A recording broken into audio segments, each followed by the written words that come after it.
Good afternoon, it's me, Mike from PhuketPals.org. Welcome back to another video. Now, if you're finding these GED videos useful, please subscribe to the channel and hit the notification button, and you'll get all of our free videos and podcasts and everything else directly to your account. So let's dive straight in. What you can see in front of you here actually is the Phuket Pals Facebook, the Phuket Pals YouTube channel. So as you get in there and subscribe, it'll help us out a lot and you'll get lots of benefit from this. We're actually on 448 subscribers at the moment, which we've got up in about a month and a half.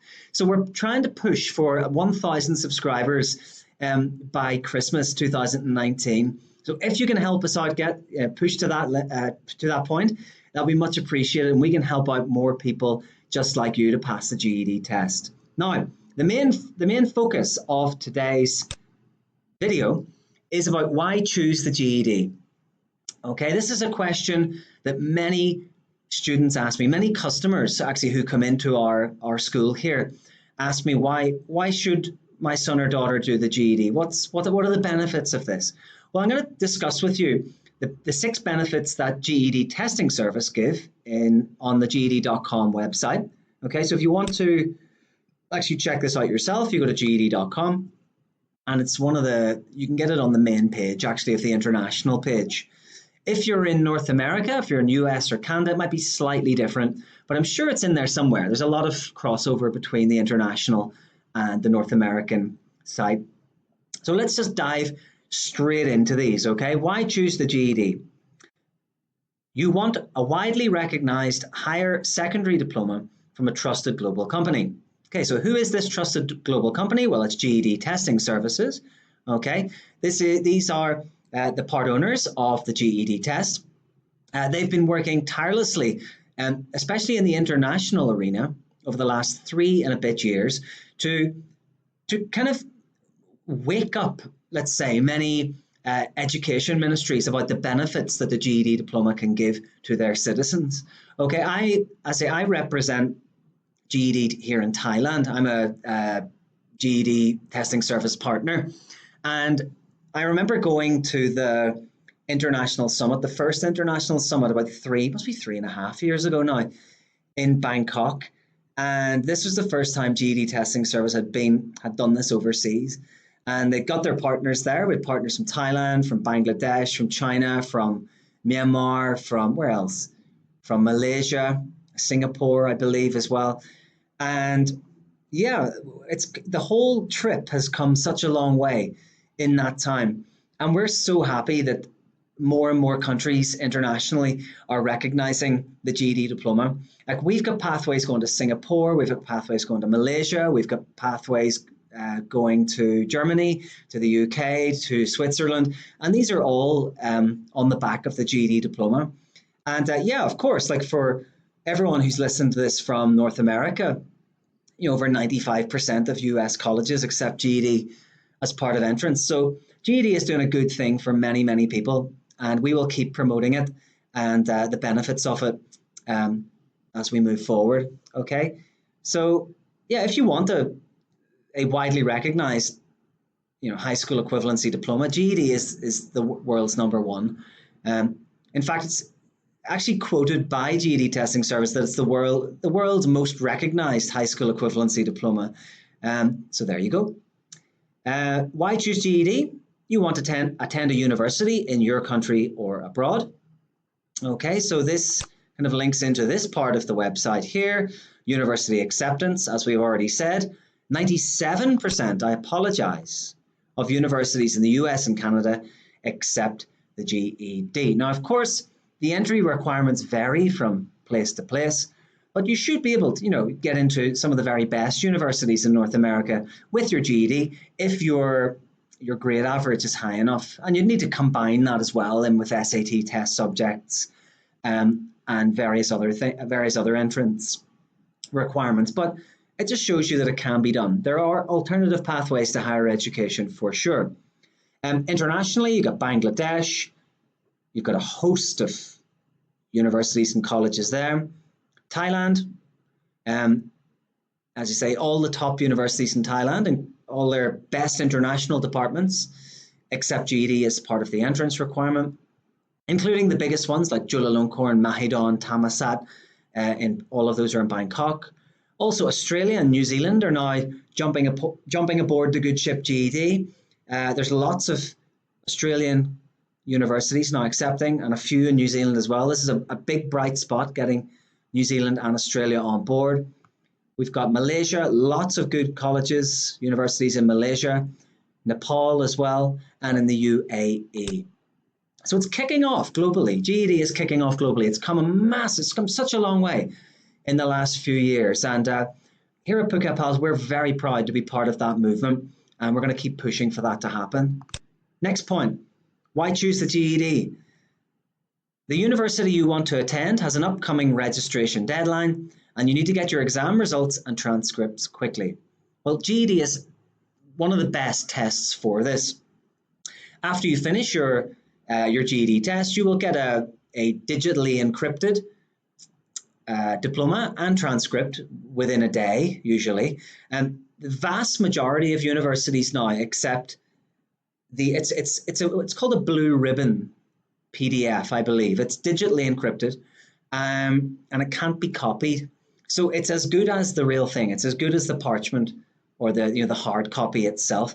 And I think as we kind of as the years tick on, I think less and less universities are going to care about parchment and the blue ribbon. As long as the PDF is digitally certified and can't be copied, why would they care? It's exactly the same thing. So you can get those sent if you're in the international world, the international sphere. You can get those sent to your mail address within a week or so. In the US, it's a lot quicker, obviously. So yeah, there's real efficiency with that if you need to apply for university quickly. Another massive selling point of the GED is you can take the exam anytime and anywhere that you want. Okay, so you get to make your own schedule. You get to check out the GED.com website and book your test, and then type in a geographical area, and then it'll recommend the test centers close to that. This is great for students who maybe have, perhaps students have alternative lifestyles. Like at our center, we have many students who are training to be professional golfers, tennis players, and taekwondo fighters, and various other things. And they need flexibility because they're doing tournaments here, there, and everywhere.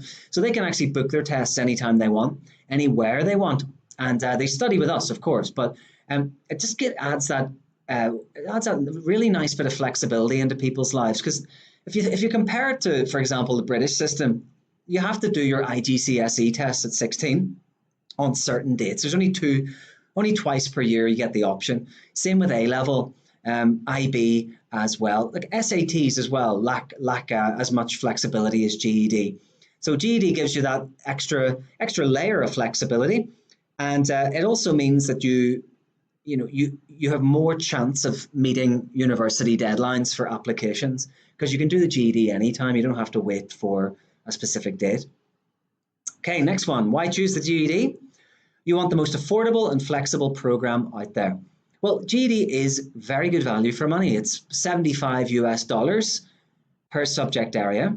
Okay, so you're looking at 75 multiplied by 4 in there. So you've got, what's that, 300? Yes, $300 for all 4 subjects. Which is very good value in comparison to other high school diplomas out there.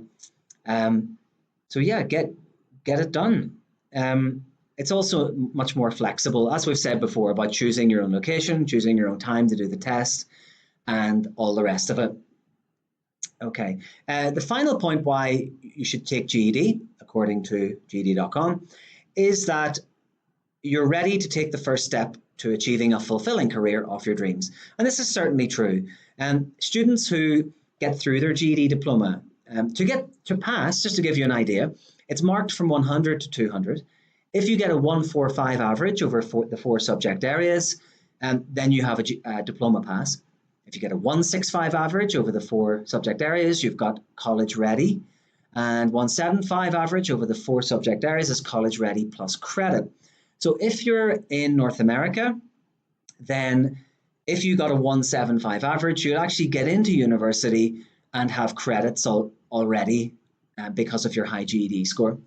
Um, yeah, so also what the GED test will equip you with are higher order thinking skills, very good close reading skills, evaluation skills, interpretation skills. Um, and these are all things that you will need moving forward into third level education, into university, and also into the workplace as well. When you're in, find me a job, you don't need to read things very, very closely and carefully. Find me a job you don't need to evaluate and analyze. Find me a job that you don't need maths. There are not many out there that don't, okay? So the GED will prepare you for all of these essential kind of skill areas for university and the workplace.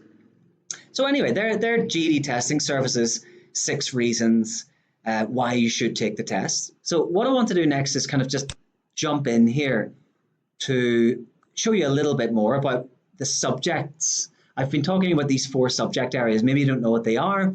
Let me just go through them.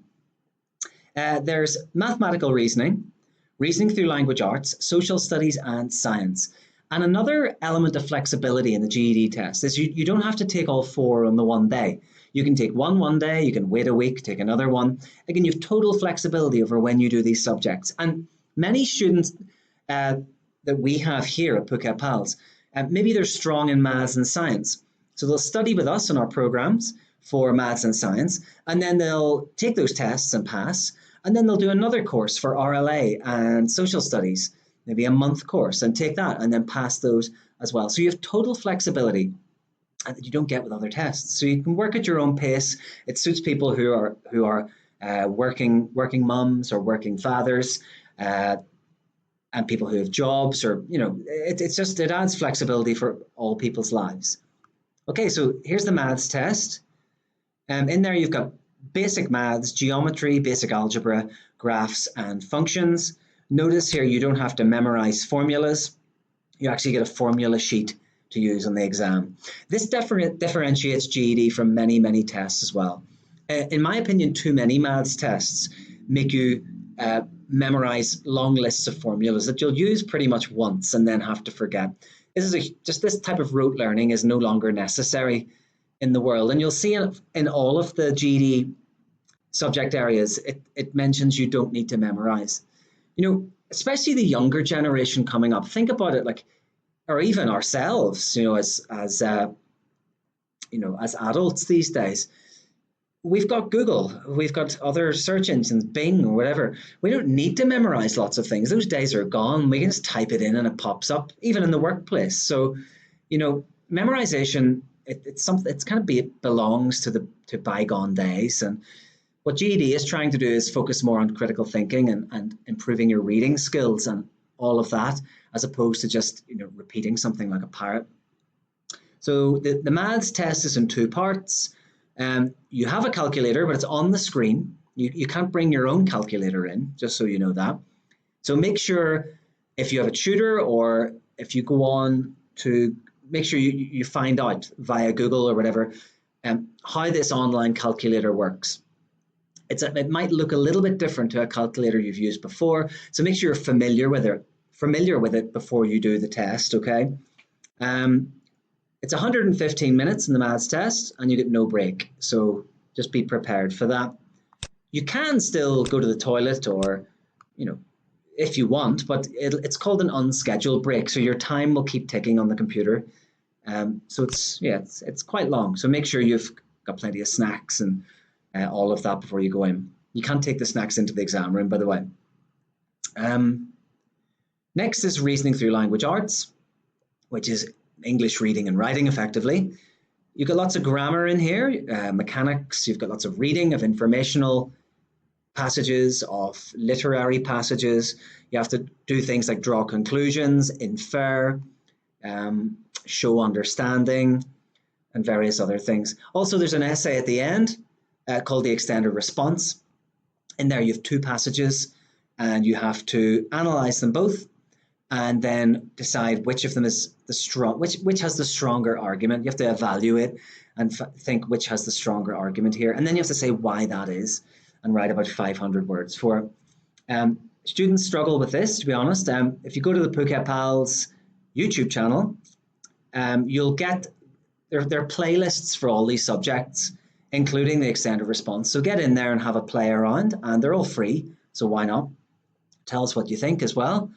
There's 3 sections in the RLA test, and one of them is a written section.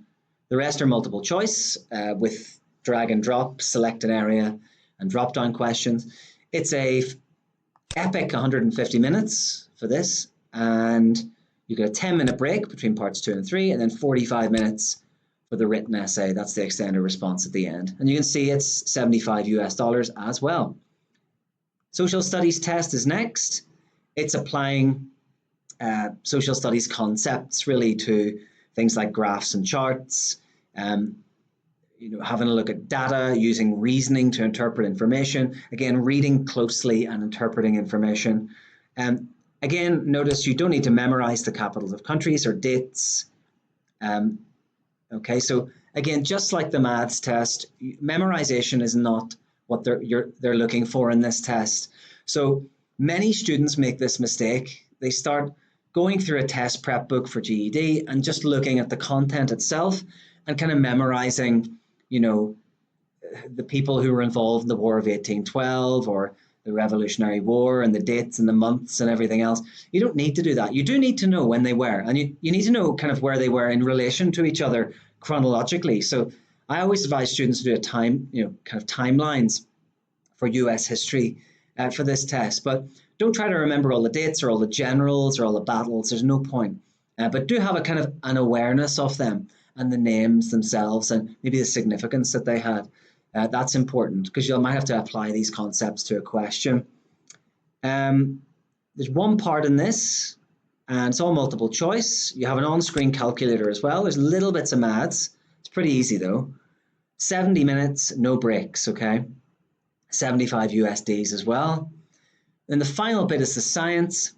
This is learning to understand scientific concepts, know how to read graphs and charts, displaying scientific data, and use reasoning to interpret scientific information. Again, note it's not about memorization, so don't take a test prep book and get all the data and start trying to memorize it. You don't need to remember everything. You do need to have a bird's eye view of concepts, what concepts are all about, and why they're important. But you don't need to remember every single detail.